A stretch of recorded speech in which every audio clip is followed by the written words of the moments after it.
This is the Friday, January 15, 2021 version of the Market Plus segment. Joining us now, we got people all over the place. I'm having a hard time. If ADD didn't kick in, this certainly did today. Ted Seifried and Roose are in the studio. Matt Bennett, Naomi Blohm are remote from their homes. This darn blizzard kind of impacted everybody's travel. Ted, you had your own series of adventures. I gotta say first though, Ted, that's a great looking tie. Yes. Right. I forgot my tie. Thank you for lending me one. It's an old, you know how many times, Ted, in all my years? This is a tie for a much larger person than myself. It is. I got a much larger neck. I had such a hard time getting the length where the small part of the tie wasn't hanging down almost to my knees. It was. And I'm shorter than he is. That's the other part of this. All the years I've taken extra ties and had them hanging out, this is the first time that I actually had to use it. So that was good. It paid off. It was fun for you. Thank you. I appreciate it. It was. Okay.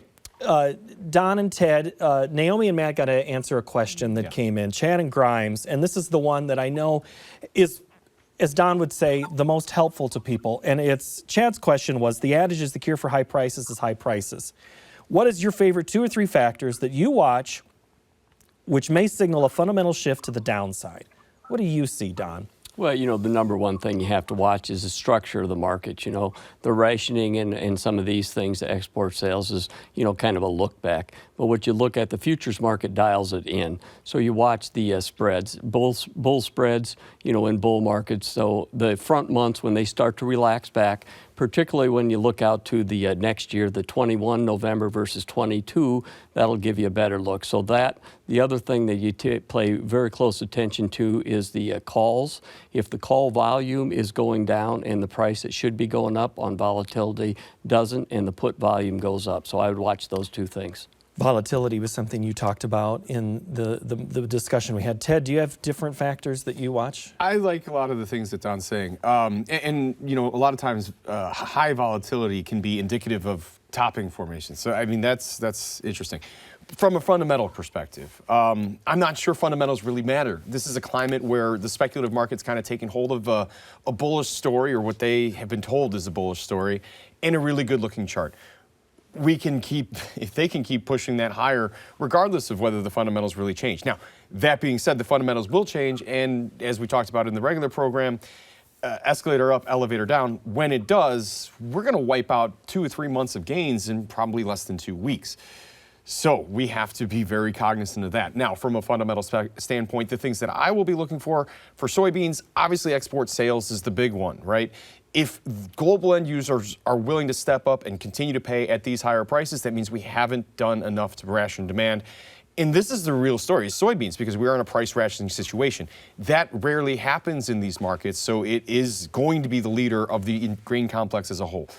For corn, obviously ethanol, we've talked about it on both sides of things. We want to be bullish ethanol, but there's a lot of concerns that we have. We really need to keep an eye on what happens with, you know, shutdowns and so on and so forth. But the big thing for me for corn is this shipment number. We have only shipped out 34% of what we have sold so far, which equates to 26% of the USDA target. We are historically low on how much we've shipped of what we've sold to this point. And if that number doesn't start coming up, then I think we have a problem there in corn. And then we'll start seeing that reflected on the board. So for me, export sales in soybeans, yes, we also want to keep an eye on the crush, and crush margins will be what price rations soybeans rather than the price of soybeans. And then for corn, it's really the export shipment number. That's the biggest thing that I want to keep an eye on. Naomi?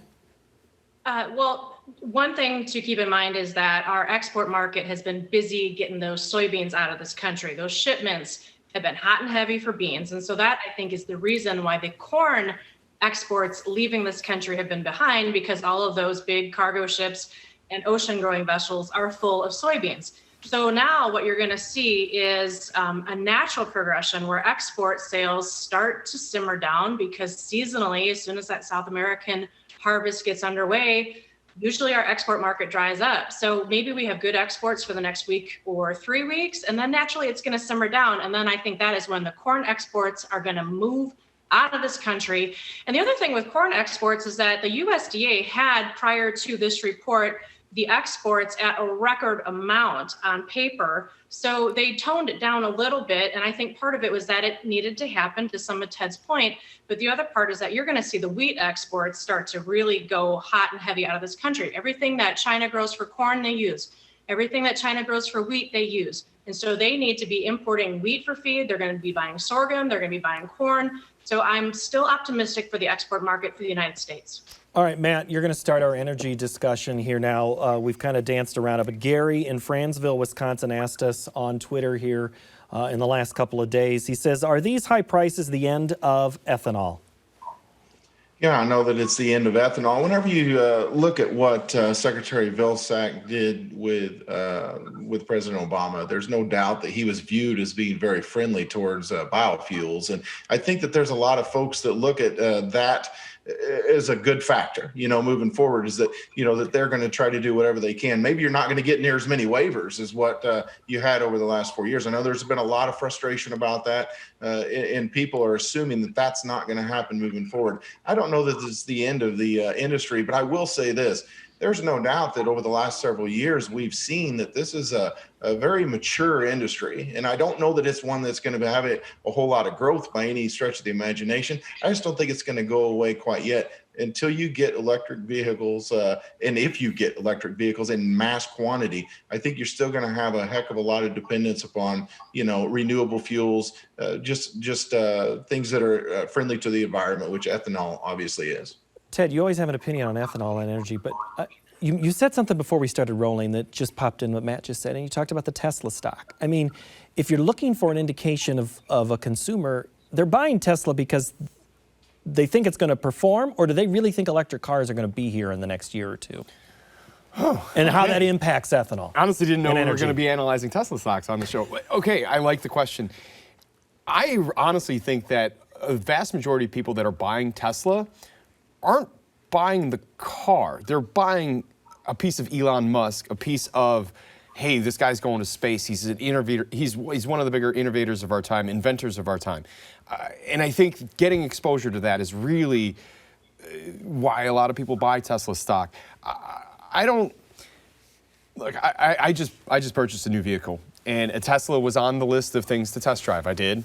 I've got a couple friends that have them. I see that this is a thing that is really coming along, and it is becoming more mainstream. But there are some of us, myself in particular, I can't get rid of the sound of a fantastic V8 engine. It just won't work for me. I have to have that, right? So I think the market share is growing, but I don't think it's something that will completely take over. And as far as the ethanol market's concerned, I really do think that this isn't a 2021 thing. This is a 2022, 23, 24. I think the Biden administration and the Biden EPA is going to be very friendly for biofuels. I think that's going to be very good in the future. But I don't think that's a 2021 thing. I'm worried what happens in 2021. I don't think it wipes out the ethanol industry. But the real benefits, I don't think, happen until 2022. All right, Don, I got to ask you a question here that came from on Twitter. Bob in Stanberry, Missouri asked us, have you heard of many farmers switching to early beans to catch the September market? Well, we saw that in South America already. They're going to have some early beans, same type of thing. So most definitely, I think we'll have the same thing up here, probably down south first. So, definitely, I think producers are going to try and take advantage of that price differential between old and new, and that happens most years like this. All right, Matt, this is a question. You used to be in the elevator business, so you can answer a little bit. Glenn in Bryan, Ohio. Glenn asked us, if forward pricing continues, is there a possibility that some operators or elevators will not be able to make their margin calls or fund their hedge account if the markets continue to climb? Yeah, that's a really good question. One thing that I guess I draw on is back in that 07, 08 market, a lot of that corn was purchased in the fall well under $4. Then, of course, we know that we ran to, $7 plus. And obviously, there was a lot of grain that was carrying a significant amount of margin. There's a lot of smaller systems, including like ones that we're involved with, where we actually had to look towards other sources of money, because our local bank actually was having a hard time coming up with what we needed just to cover margin. But it happened. And I think that anybody who understands the way hedging works and the way that these elevators work certainly is going to be able to cover those needs. I think that the cost of money is very cheap right now, which is a really good thing, I think, for anybody in that situation, because it's going to lower your cost of operating somewhat. But I want to real quick, say something about the bean question, Yeah. because there's no doubt in my mind. Bob asked a good question. I kind of joked around with him about it, but you know what? Bean basis is going to be screaming heading into harvest next year. I would bet money on it. And any producer who does have a chance to get in the field early, if they've got the opportunity to potentially get some beans where they're harvesting very early in the harvest time frame, I think they're going to be handsomely rewarded. All right, Naomi, we did get a couple of questions via Facebook, and this one came from Justin in Ithaca, Michigan. Hogs, fat cattle, and dairy sector. He said they all rely heavily on the grain markets. Which sector will feel the pinch of higher feed costs, and which are you most optimistic about in spite of higher feed costs? Well, the delayed reaction is what I think people need to be aware of. So initially, markets have a hard time getting their muster up, so to speak, once the grain prices start to go higher. But deferreds respond. So we're seeing that already with deferred hogs. We're seeing the deferred cattle respond.